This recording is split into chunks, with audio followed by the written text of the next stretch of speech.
Hi, everyone. My name is Marianne Gouveia, and I'm founder of ericshouse.org. And I'm joined today with Annie Campbell. Annie is a licensed professional counselor trained in cognitive behavior therapy, dialectic behavioral therapy, EMDR, and I'll let her describe for you what that is. It's quite the mouthful, and mindfulness. She works within each of these therapies to customize therapy to best meet the needs and treatment goals of her clients. She also specializes in support for those suffering from grief and loss. So Annie, welcome. Thank you. And thank you so much for inviting me to participate in your workshop, Marianne. You're very welcome. We're glad to have you on the team, Annie. Well, Annie, why don't you tell us a little bit about yourself and a little bit about your practice? Okay. Well, Marianne, I'm not sure if you knew or know that this is a second career for me. My first career was in sales and marketing, and it was very, it was all about business, all about the bottom line. And then at some point, I decided that I wanted to make a change in my life, and I wanted to help people to make a difference and help them to maybe learn some different behaviors, learn some different. So I went back to school and got my Master of Counseling, and have been practicing now for about 14 years. So, Annie, I know that when you're surrounded with people who are suffering from traumatic loss and really grieving, I would imagine you have to implement your own program of self-care. Absolutely. It's very, very key. And that was when you were speaking about creating this workshop, Healing Hearts.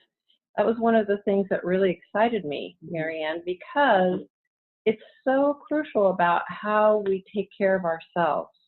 If we are distressed or in despair, really the only thing that we have control over is how we take care of ourselves, how we try to reduce our own suffering. And that is really very challenging sometimes, I think, for each one of us. And yet, so important. So I'm going to be talking about that at the workshop. Okay, good. And a little bit more to, Great. Yeah. So I'd like to segue over to some statistics.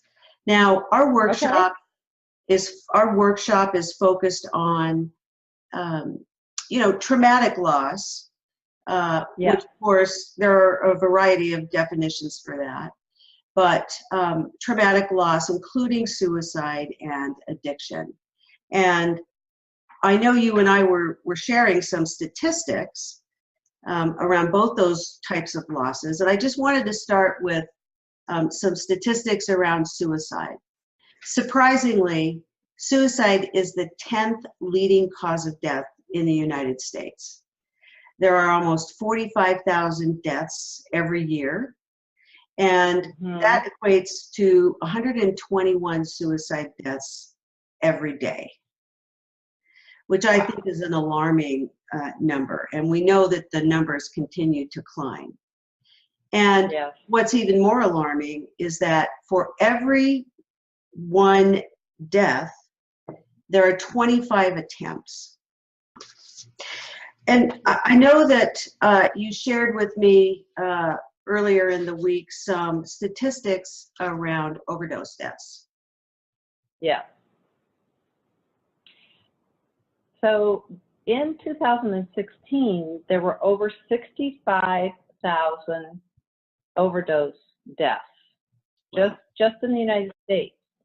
And the analogy that I gave you based on some information I found was one 747 going down 3 times a week. So that's 3 747s going down every week. Wow. A 747 has approximately 420 people that it carries. That's over 1,200 people a week, 5,400 people a month. you know, that's just, that is to me just absolutely staggering. It is heartbreaking. Mm-hmm. Mm-hmm. And those are the completed ones, Marianne. Those are the overdoses, and oftentimes overdoses are accidental. Sometimes they're intentional. But I think that, you know, that just tells us what kind of an epidemic we have and the kind of work that we have to do to create awareness and education about this. One of the things that we talked about was this analogy of a hurricane. Yes. And as we're speaking today on September, what is today? September 10th? Yeah. Irma is actually hitting Florida right now as we speak. Harvey hurricane has already taken place in Texas a couple of weeks ago, and the effects are just devastating. It's just taking everything out in its path, right? Yeah. Interestingly enough, when I started to think about speaking to you this week, I started to look at the statistics around Katrina. Hurricane Katrina happened in 2005, August of 2005. And at that time, that was the most drastic, significant hurricane ever. And there were 1,833 people who died as a result of Katrina. Now, you know, it left a lot of devastation in its path. But it just kind of struck me how people who are dealing with suicide and addiction have their own kind of internal personal hurricane, how devastating it is in the path of their life. And I guess what I was thinking was it would be my hope that people who attend this workshop were able to walk away with some kind of awareness, some kind of hope, some kind of healing that would help them to actually come out on the other side with post-traumatic growth, which we actually haven't spoken about yet. But I know that is all, that's what your seminar is all about. Yeah, I love that analogy because it really drives the point home. And, you know, I wanted to share a couple of other statistics. 1 in 6 Americans are touched by suicide loss, and 1 in 3 Americans are touched in some way by an overdose death. And people are, you know, there's so much stigma around it. People don't really know how to react to it. And one of the things I see that we need to do is continue to do what you just said, create appropriate education and awareness programs that not only prevent deaths, but also focus on those of us who are survivors of those losses and work on reducing the stigma and the shame. Absolutely. Because we have to live in the aftermath. One of the things that we've talked about, Annie, is EMDR, and maybe you could explain what that is. Oh, absolutely. So EMDR is a therapy that is used for trauma. And just thinking about the brain, Marianne, the brain is often able to heal a lot of things, just like our body's able to heal, right? So if we have minor injuries or minor setbacks, usually our brain and our body are able to actually heal them.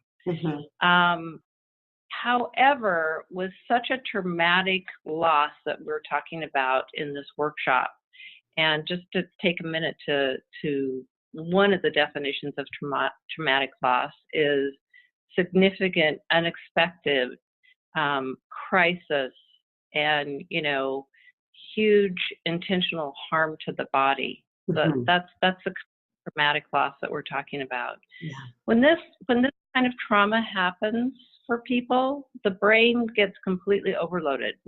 It cannot It can't heal that all by itself.